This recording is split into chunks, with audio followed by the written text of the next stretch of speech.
क्या आपने कभी सोचा है कि सोने की लंका रावण से पहले किसकी थी? क्या आपको पता है रावण के मरने के बाद मंदोदरी का क्या हुआ था? रावण एक प्रकांड पंडित था तथा महादेव का एक बहुत बड़ा भक्त था। रावण रामायण का एक प्रमुख प्रतिचरित्र है। रावण लंका का राजा था। रावण श्री राम का परम शत्रु था। अपने 10 सिरों के कारण भी रावण को जाना जाता था, जिसके कारण उसका नाम दशानंद था। किसी भी कृति के लिए एक नायक होना और उसके साथ खलनायक होना अति आवश्यक है। रावण एक महान ज्ञानी पंडित था। रावण के शासनकाल में लंका का वैभव अपने चरण पर था और उसने अपना महल पूरी तरह स्वर्ण रजित बनवाया था। इसलिए उसकी लंका नगरी को सोने की नगरी या सोने की लंका के नाम से भी जाना जाता था। रावण का विवाह मंदोदरी के साथ हुआ था। माना जाता है कि मंदोदरी का जन्म राजस्थान के जोधपुर जिले में हुआ था। वहाँ पर आज भी रावण को पूजा जाता है। अधिकतर लोगों ने भगवान राम और माता सीता के वनवास और हनुमान द्वारा लंका दहन समेत रामायण के पात्रों और कहानियों को बहुत ज़्यादा सुना होगा, लेकिन शायद ही कोई रामायण के अहम पात्र मंदोदरी के बारे में जानता होगा। वास्तव में रामायण में मंदोदरी का परिचय केवल रावण की पत्नी के रूप में नहीं, बल्कि एक कर्तव्यपरायण और धर्म के रास्ते पर चलने वाली स्त्री के तौर पर भी किया गया है। हम सभी ने रामायण में रावण की पत्नी के रूप में मंदोदरी के बारे में सुना होगा, लेकिन मंदोदरी का परिचय केवल रावण की पत्नी तक सीमित नहीं है। रामायण ने मंदोदरी का परिचय सुंदर, पवित्र और धार्मिक स्त्री के रूप में किया गया है, जिसने एक तरह माता सीता के अपहरण के लिए रावण से बार बार आलोचना की, तो वहीं दूसरी तरफ एक कर्तव्य पालन पत्नी की तरह लगातार अपने पति को धर्म के मार्ग पर अग्रसर करने का प्रयास करती रही। मंदोदरी की कहानी से दुनिया है अनजान। हम सभी ने बचपन में भगवान राम, माता सीता, उनके संघर्ष, भगवान राम और रावण का युद्ध, हनुमान जी द्वारा लंका का दहन, अयोध्या नगरी और रामायण के पात्रों में घटनाओं से जुड़ी ढेर सारी कहानियाँ सुनी हैं, लेकिन बहुत ही कम लोग जानते हैं कि रावण के जीवन में मंदोदरी ने कितने दुख झेले हैं और रावण के मरने के बाद मंदोदरी का क्या हुआ। मंदोदरी का असली नाम मधुरा था। मथुरा ने एक बार कैलाश पर्वत की यात्रा की। वहाँ वो देवी पार्वती की अनुपस्थिति में भगवान शिव को खुश करने की कोशिश करती। जब देवी पार्वती ने मधुरा को यह सब करते देखा तो वो बहुत ही क्रोधित हो गई। वो मथुरा को मेंढक में बदलकर 12 वर्षों के लिए कुएं के अंदर रहने का एक श्राप दे दिया। इसके बाद भगवान शिव ने देवी पार्वती से श्राप को कम करने के लिए अनुरोध किया, लेकिन माता पार्वती वो श्राप वापस नहीं ले पाती। लेकिन वो कहती हैं कि मथुरा 12 साल बाद अपने असली रूप में आ जाएगी। मायासुर और उनकी पत्नी हेमा की तपस्या। असुरों के राजा मायासुर और पत्नी हेमा के 2 पुत्र थे, जिनका नाम मायावी और दुम्बदुबी था। लेकिन वो एक बेटी चाहते थे, इसलिए उन्होंने बेटी पाने के लिए कठोर तपस्या की। तब इस बीच मथुरा की 12 साल की कठोर श्राप तपस्या भी समाप्त होने वाली थी।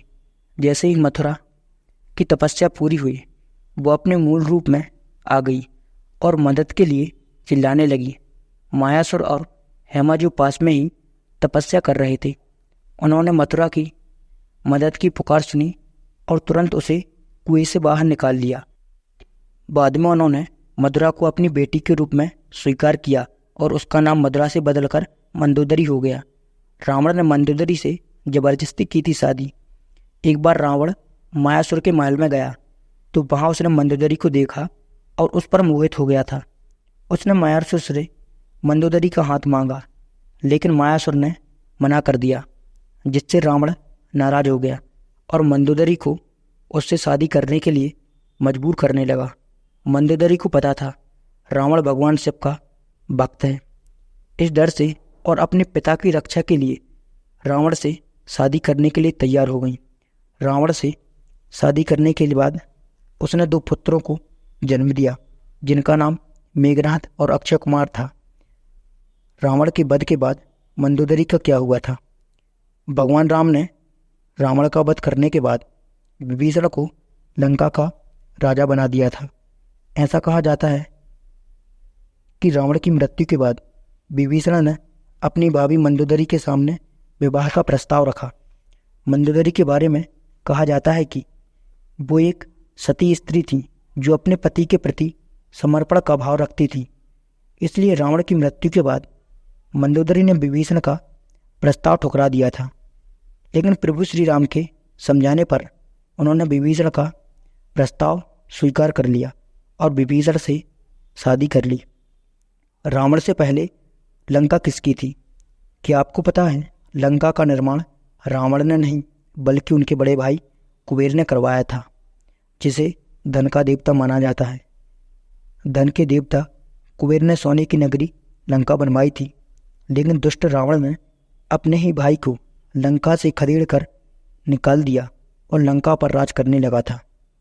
लेकिन कई लोगों का मानना है कि कुबेर से पहले माली, सुमाली और माल्यवान नाम के 3 राक्षसों ने त्रिकुट सुबेल यानी कि सुमेरु पर्वत पर लंकापुरी बसाई थी। फिर माली को मारकर देवों और यक्षों ने कुबेर को लंकापति बना दिया था। रावण की माँ कैकसी इन्हीं 3 राक्षसों में से एक सुमाली की बेटी थी। नाना सुमाली के उकसाने पर रावण ने सौतेले भाई कुबेर से युद्ध की ठानी। रावण के हमले के में कुबेर को भागना पड़ा था। रावण ने पहले तो तप किया और फिर जंगलों में रहते हुए एक विशाल मजबूत सेना तैयार कर ली। रावण ने जब सेना के साथ कुबेर की वैभवशाली नगरी पर हमला किया तो ये हमला इतना तीव्र था कि कुबेर और उसकी सेना संभल भी नहीं सकी। उसे वहाँ से परिवार के साथ भागना पड़ा था। कुबेर वहाँ से भाग गए। वहाँ से वो अलका पर्वत जाकर रहने लगी। इसके बाद रावण ने उसकी सारी संपत्ति और लंका को हथिया लिया। हालांकि ये भी कहा जाता है पिता विश्वा के कहने पर लंका रावण को कुबेर ने दे दी थी। इसी दौरान रावण ने कुबेर का पुष्प विमान भी हथिया लिया था, जिसका उसने भरपूर उपयोग किया था। माना जाता है माता सीता का हरण करने के लिए रावण इसी विमान से जंगल गया था, लेकिन जब प्रभु श्री राम ने रावण पर जीत हासिल की तो वो इसी विमान से अयोध्या की ओर लौटे थे। और इस युद्ध को जीतने में प्रभु श्री राम की मदद वानर सेना यानी कि हनुमान जी की सेना और सुग्रीव की सेना, इन सभी ने प्रभु श्री राम का साथ दिया था। और रावण के भाई विभीषण की वजह से भी प्रभु श्री राम को जीत हासिल हुई थी।